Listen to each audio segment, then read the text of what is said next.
The chime of the bell beckons us into a sacred time. Welcome to the First Unitarian Universalist Church of Houston. I'm Mark Vogel, music director of this vibrant and growing community. We are a congregation that welcomes you, no matter who you love and no matter how you practice spirituality, because we know we need not think alike to love alike.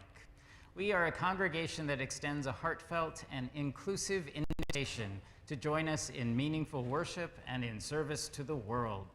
We welcome each of you, those here with us in person, those who are searching for a spiritual home, and those who are joining us online via our live stream. This morning, we are fortunate to have with us Pamoja Tutashinda Drum Tribe. This is Jeffrey and James and Aaron. Welcome, it's great to have you with us. And they're gonna help us get started with our opening song, which you can find in the Teal Songbook, number 1018, Come and Go With Me to That Land, number 1018. Please rise in body or in spirit.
The beat of the drum, the sound of the bell, this time we have. May each remind us now of that simple truth. Any sound, we are surrounded by the beautiful. Any sound can be music, any object art, any movement dance. May we awaken ourselves today a little more to the beauty of the world. And come, friends, let us worship together.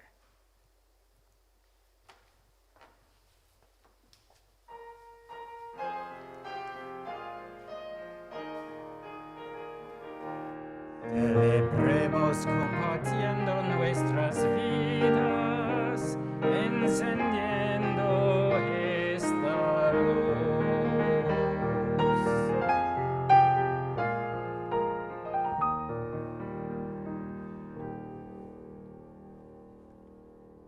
Continue with our seasonal candle rituals. Last week, we observed World AIDS Day by lighting a candle in memory of those who we have lost to AIDS.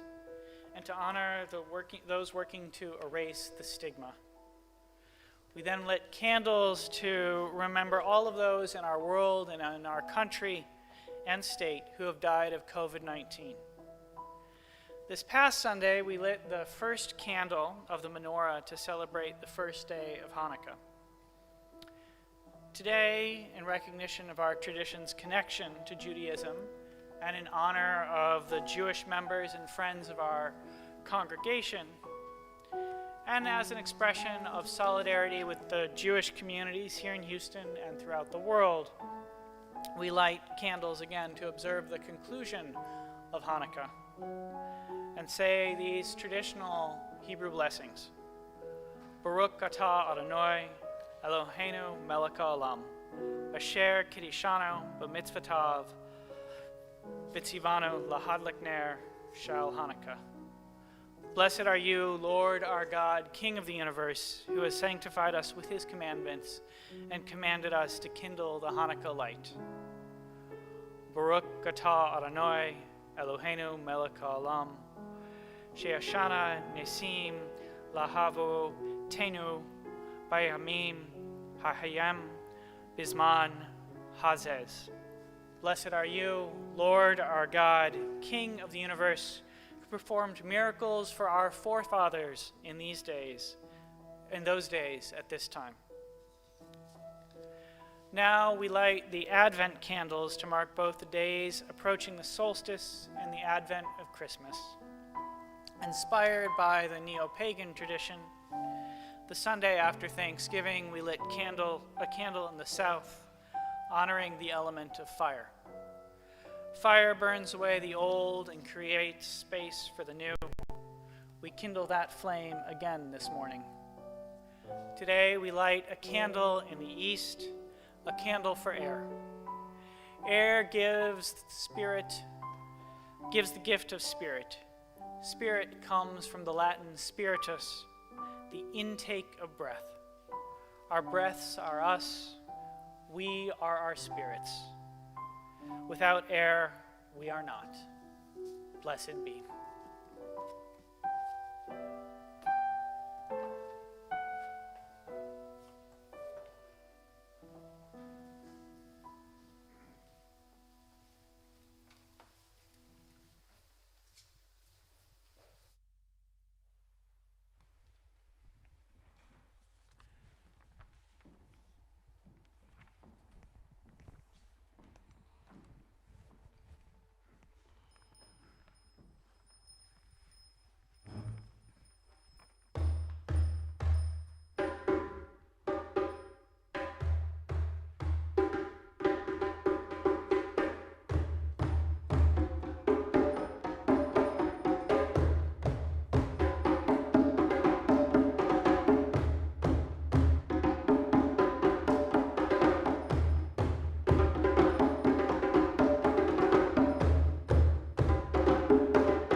Please join me in the spirit that some call prayer and others name meditation.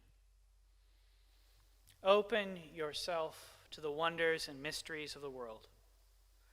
Open yourself to compassion and empathy. Take one breath. Take another.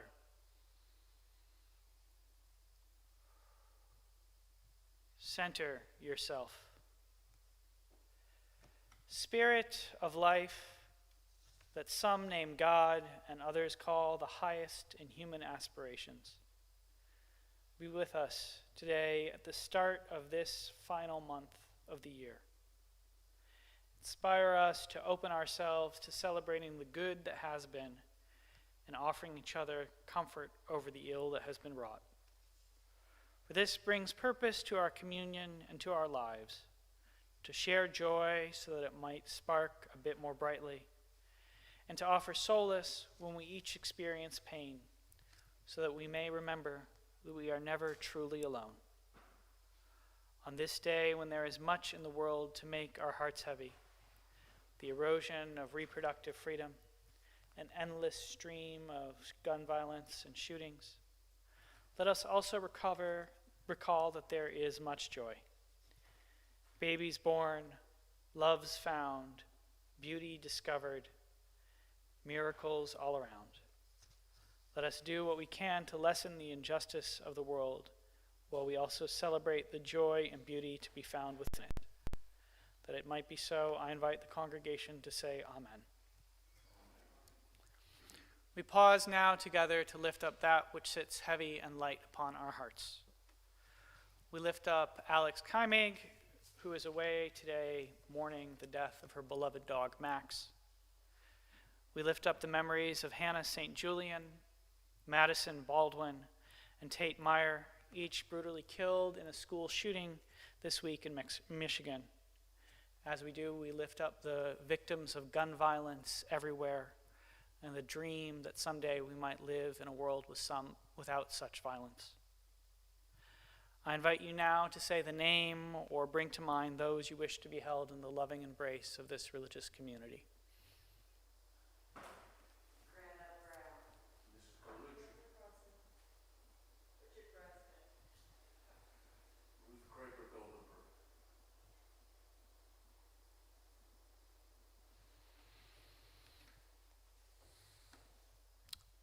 In this great cloud of witness and memory, amid this beloved community, we hear these names and hold them in our hearts. Let us also extend our empathy to all suffering that exists among our community that has not been spoken. And let us also celebrate the joy that exists that we know and do not know. Let us pause in awe and wonder of the beauty, diversity, and mystery that is life. And in the spirit of love, the spirit of hope, and in the spirit of compassion, invite each of you into a time of silent meditation, reflection, or prayer.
Today is Inspiration Sunday.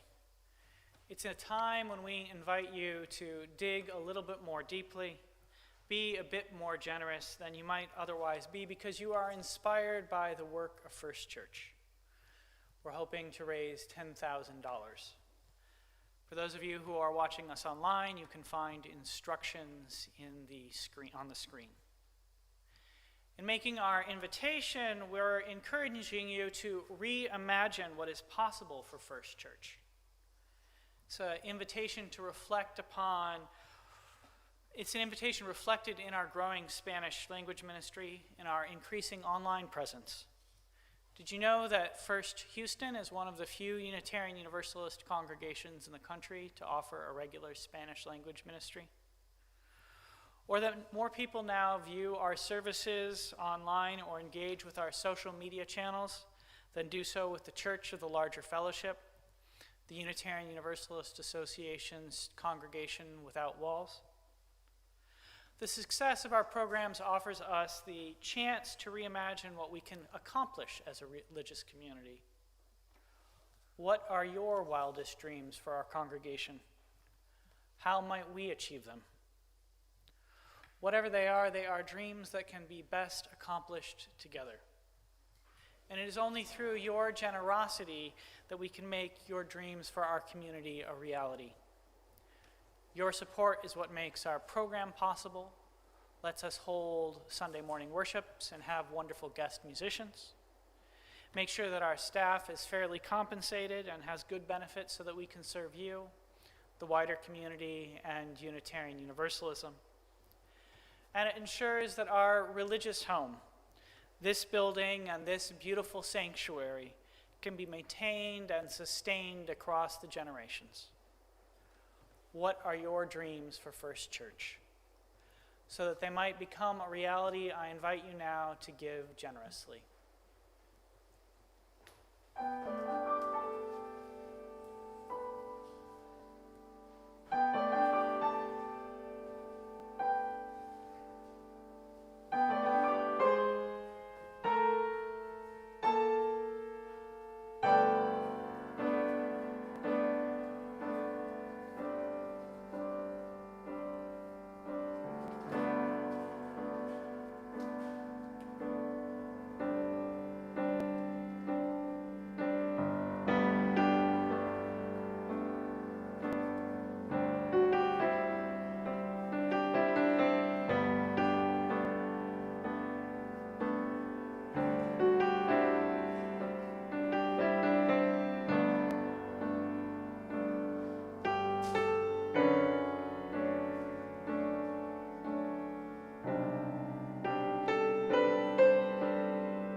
Please join me in saying the words to dedicate our offering found in your order of service.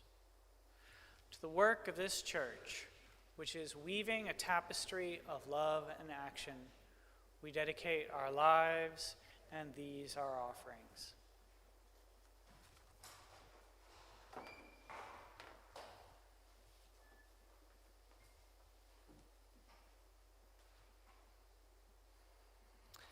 This is Flowers by Lucille Clifton. Here we are, running with the weeds. Colors exaggerated, pistols wild, embarrassing the calm family flowers. Oh, here we are, flourishing for the field, and the name of the place is love.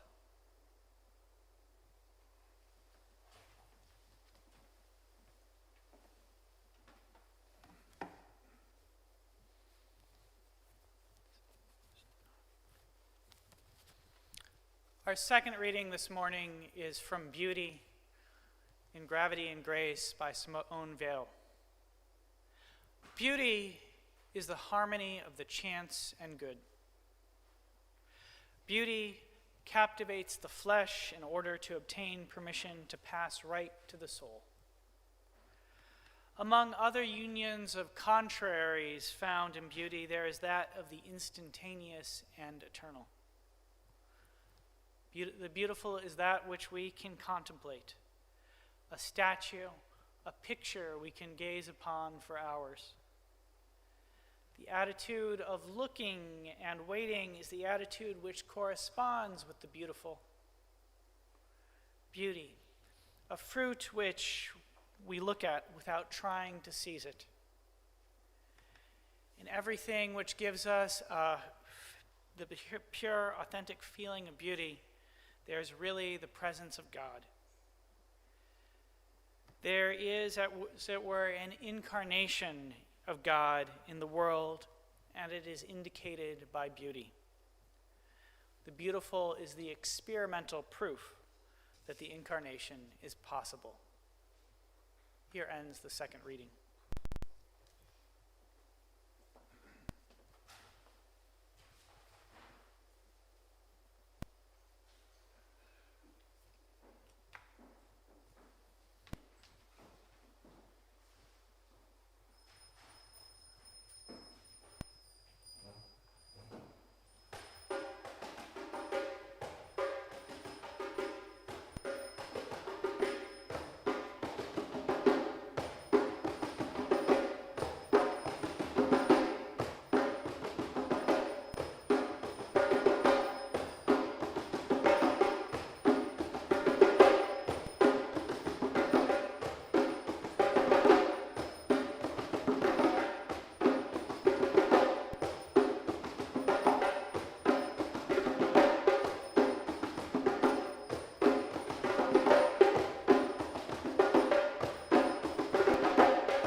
Thank you. That was wonderful.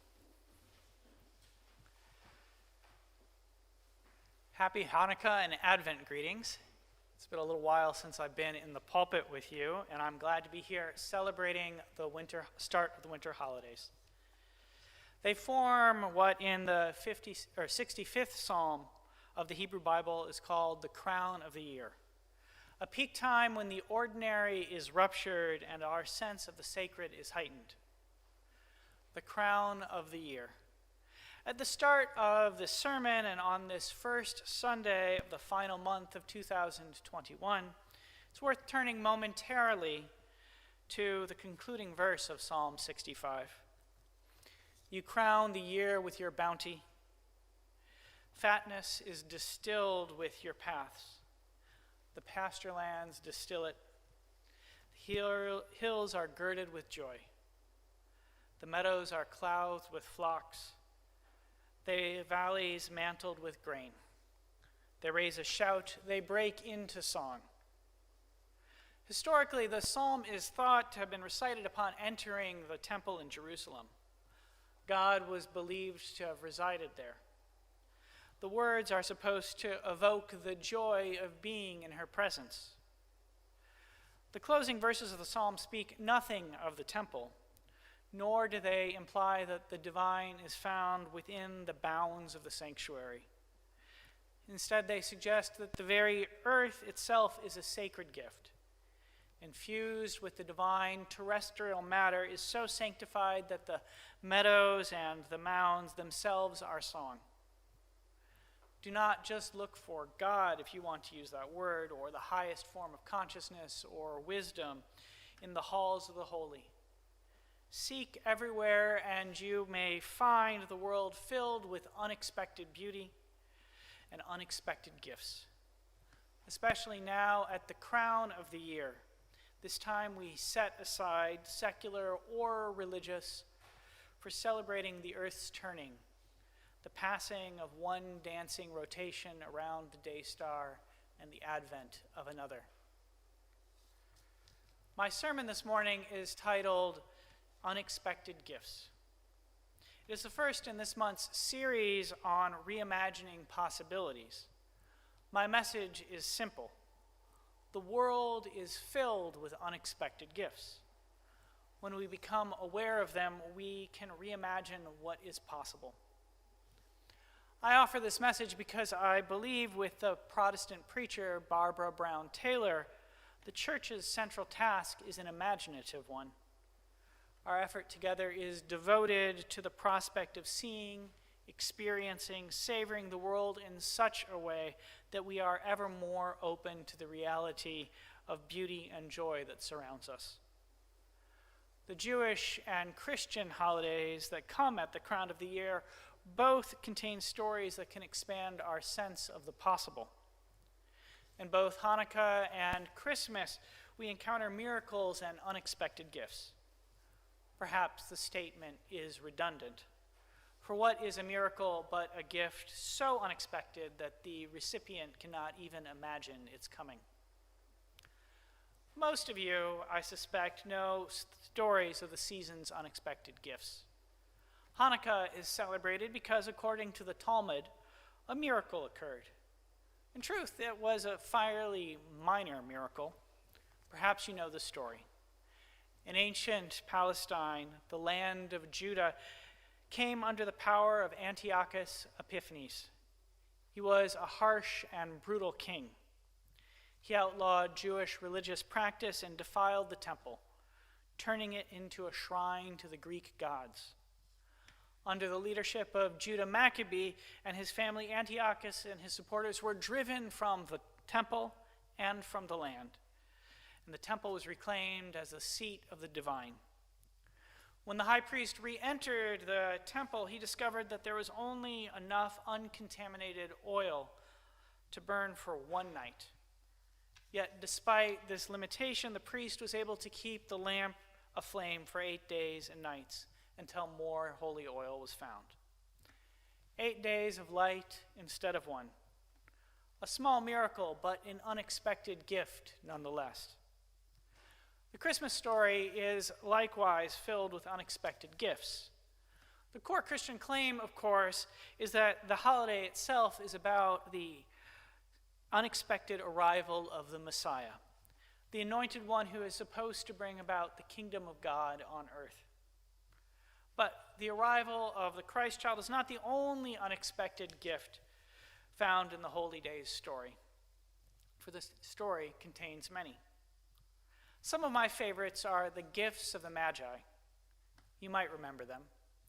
In the Gospel of Matthew, 3 wise men go in search of the child they believe will be the Messiah. They read the sky and following a rising star, discover the place where Mary is nursing her newborn. Imagine the astonishment of all. 3 sages, blessed with divine insight, study the celestial sphere and uncover what no one had expected, that one has been born who God intends to use to bring about the reign of peace on earth. Mary in a manger, holding a sleeping babe, perhaps drowsy with sleep herself, looks up and finds herself facing 3 bearers of wisdom.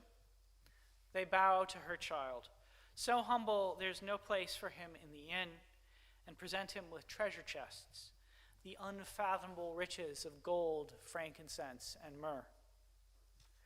It's a fantastic story. But like all stories of unexpected gifts or miracles, it invites us to reimagine the possible. Is it possible that a jar of oil was used for 8 nights when it was only supposed to be enough oil for 1? Maybe the miracle was a human one.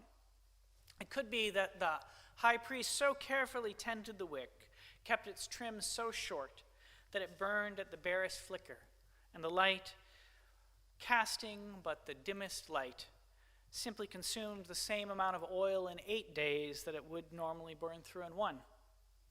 In the Hanukkah story, the high priest did not anticipate finding any jars of oil that had not been defiled. So it might be that the discovery of a single one expanded his own sense of possible and led him to carefully steward the small amount that there was so it could burn for long enough. Is it possible that 3 kings found a child in a manger and showered him with great wealth? Likely not, but the story should remind us that in the words of our own Unitarian Universalist tradition, each night a child is born is a holy night, a time for singing, a time for wondering, a time for worshiping. Every new life that comes into the world brings with it the possibilities of unexpected gifts. Who knows how the courses of our lives shall run? Who knows how they will unfold when we are born? What blessings we will bring into the world? In one of her poems, the poet Diane de Prima tells us, "The war that matters is the war against imagination. All other wars are subsumed in it."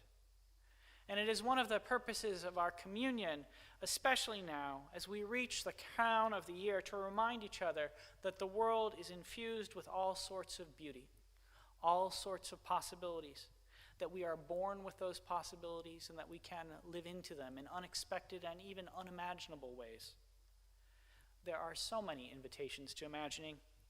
Indeed, to be human and to be religious is to imagine.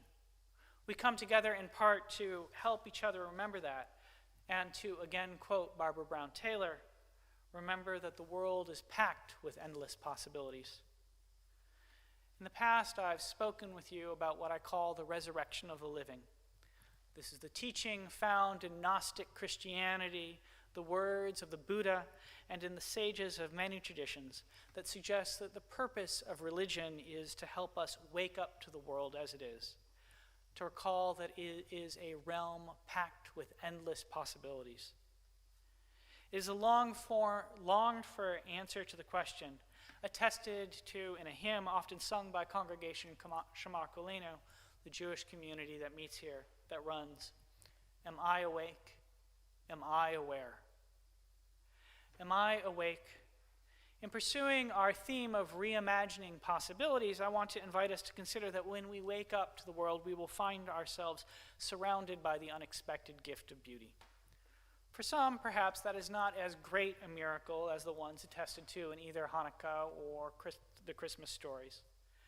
But it is a miracle that is available to us regardless, and one which I hope you will open yourselves to as we find ourselves here at the crown of the year.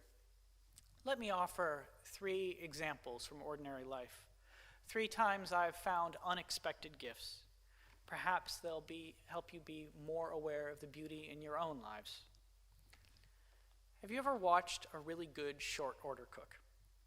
You know, the sort of person who works frying eggs, assembling omelets, pouring pancakes, and sizzling sausages. Some years ago, I found myself in an ancient, dusty, perhaps even grimy diner for an early morning breakfast. It was tiny. There were maybe 3 tables and a short counter that overlooked directly the kitchen with the grill. There I sat, and there I made my order. Something fried with something melted, with something sautéed, and a glass of orange juice and a bit of too watery tea. The kitchen was on just the other side of the counter, and I watched the cook make my breakfast. Actually, I watched her dance as she made several people's breakfasts all at the same time.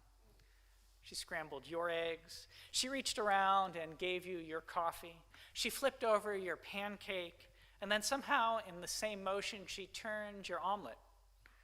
Quick pause, the spatula set down, and a rapid bit of knife work. Chop, chop, chop goes the onion, the bell pepper, a mad splash of oil, and it's back to the grill. Here's your plate. Here's your plate. Put a little cheese on those potatoes, and here's mine. There was no motion wasted. Everything happened exactly as it was supposed to happen, like the improvised dance of a modern master. I've seen jazz pianists, turntablists, and drummers proceed with the same variety of controlled and premeditated yet spontaneous action.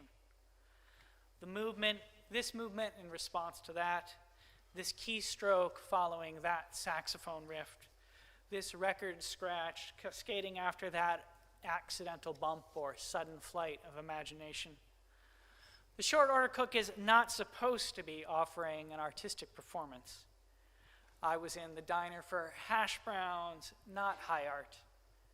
And yet her movements were as enthralling as capoeira, mambo, tango, an unexpected gift of beauty. The philosopher Simone Weil observed in her notebooks, "The beautiful is the experiential proof that the incarnation is possible." And there we were in the beauty of the short order cook's movements, the seemingly perfect chop, sizzle, fry, turn, flip, twist, something present of the divine, something of the highest within each of us that was made manifest. A second unexpected gift, the found object. Is the phrase familiar? Something found by the artist and declared to be art. This piece of trash, this rusting hulk of oxidized metal, crumpled bit of paper, broken spoon, fragment of ceramic, a thing of beauty. The found object, argues the art critic Margaret Iverson, calls attention to itself by creating a hole in the fabric of normal perception. Creating a hole in the fabric of normal perception. The found object, in other phrasing, awakens us from our slumber to the impossible, ever-present beauty of the world. It interrupts routine and causes us to look at the world and ourselves differently. Do you know of what I speak? If you do not know now, I suspect you did when you were a child.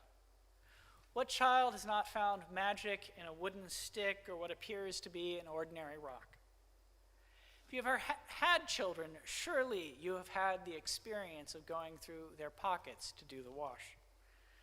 A snatch of string, a smooth stone, a piece of bark, mashed bits of wax, precious objects. I have long enjoyed the beauty of crumbling asphalt and concrete myself. With a splash of water or a slick of oil, they turn prismatic and unleash thin bands of red, yellow, blue, purple, all the colors across the eye. Examined closely, they reveal a multitude of tiny stones, each rock with its own story, its own structure, texture, and shade. An object of beauty found in a crumbling bit of concrete, an unexpected gift that can awaken us to the world around us. Lucille Clifton, meanwhile, writes of the joy to be discovered among uncontrolled vegetation. Here we are, running with the weeds, colors exaggerated. Dandelion, wild violet, henbit, purslane, wood sorrel, not an unwelcome guest, but an invitation to discover the name of the place is love. Along with the found object, I invoke the found sound. It is the world's music that reminds us that our own drum beats, piano chords, sung notes are accompanied by the accidental sounds or choruses of birds, wind-swept trees, or moving water, each containing their own unexpected gifts of beauty. Contemporary electronic artists, especially ambient ones who emphasize atmosphere over melody or rhythm, invite us to listen to the world in new ways and wake up to the loveliness of quotidian sound. I encountered one example of this work in an experimental musician I used to know in San Francisco named Jones Victoria. They created an album entitled Up Train, Down Train, for which they took a tape recorder and recorded the sounds they encountered while riding up and down the train on the San Francisco Peninsula. Over this, they layered scatterings of other favorite sounds, bits recorded in public, portions of Brian Eno, snatches of television shows, piano notes, guitar chords, lyrics from iconic punk bands like Crass, Do They Owe Us a Living? Of course they do, and French torch ballads. The result was truly mesmerizing, not just to listen to, but in the way the music prompted me to look for unexpected gifts in ordinary sound. The rhythm of the train wheels, a lullaby. Shoes slapping on the sidewalks, the beat of a drum. The found sound, the found object, the short order cook's dance, the gifts of the Magi, 8 days of light. What unexpected gifts are there for you to discover? What beauty is found when you awaken yourself to the world? How does that beauty expand your sense of the possibilities that are around us? Remind you of the miracles that surround us? Now, I suspect you've heard something of a similar message from me before.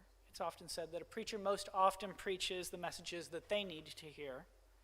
And I suspect that I need to wake up to the beauty of the world and the possibilities it contains a bit more. But what about you? It is so easy to get distracted with the daily rhythm of ordinary life and forget to see the sparkling gravel and the asphalt, or the mosaic of green that forms a tree, or...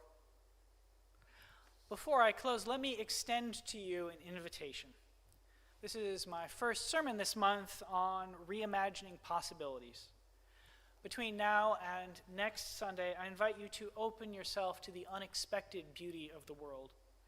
And when you find something beautifully unanticipated, an exquisite movement, an inspiring sound, a wondrous object, send me a note or an email, or if you're watching online, post something in our comments. I'll draw on your inspiration when I preach again next week. Today, though, I close with words attributed to the Navajo tradition. Beauty is before me, and beauty is behind me. Above me and below me hovers the beautiful. I am surrounded by it. I am immersed in it. May you be as well. Blessed be, Ashe, and Amen.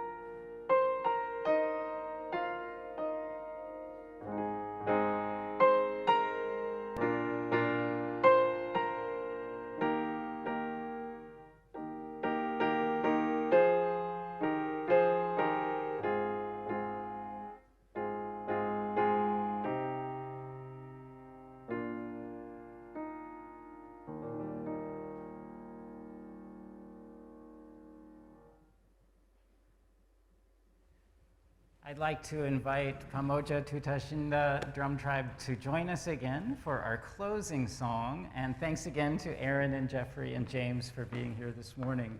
Our closing song is number 1030 in the Teal Songbook, number 1030. This is Siyahamba from South Africa. We will sing once in Zulu and then 2 more times in English. Please rise in body or in spirit.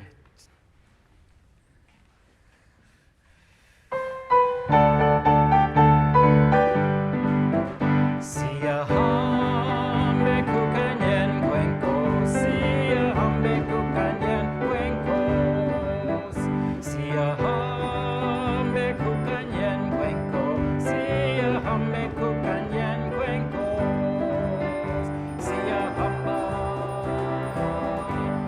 oh siyahambe kukanyen kwenkos, siyahamba.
I now invite you to say with me the words we say when we extinguish the chalice. We extinguish this flame, but not the light of truth, the warmth of community, or the fire of commitment. These we carry in our hearts until we are together again.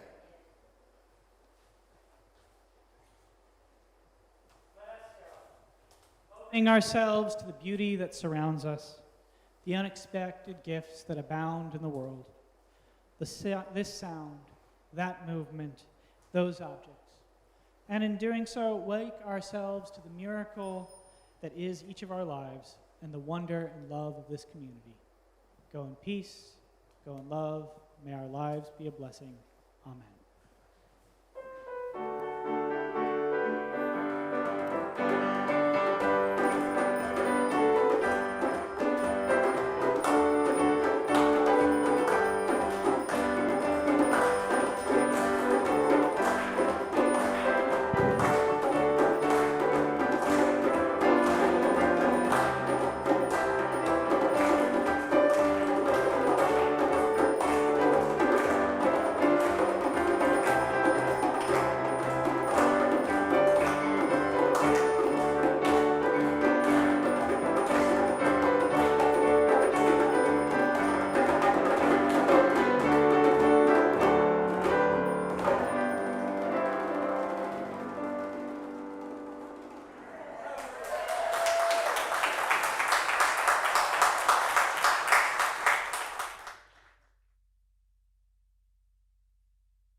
Thank you so much for watching our service today. We're glad you are part of our online community. We welcome people who are diverse in faith, ethnicity, history, as well as gender identity and sexual orientation. There are so many ways where you can get involved in our community, and one you can do right now is by clicking on like below or subscribing to our channel. Thanks for joining us.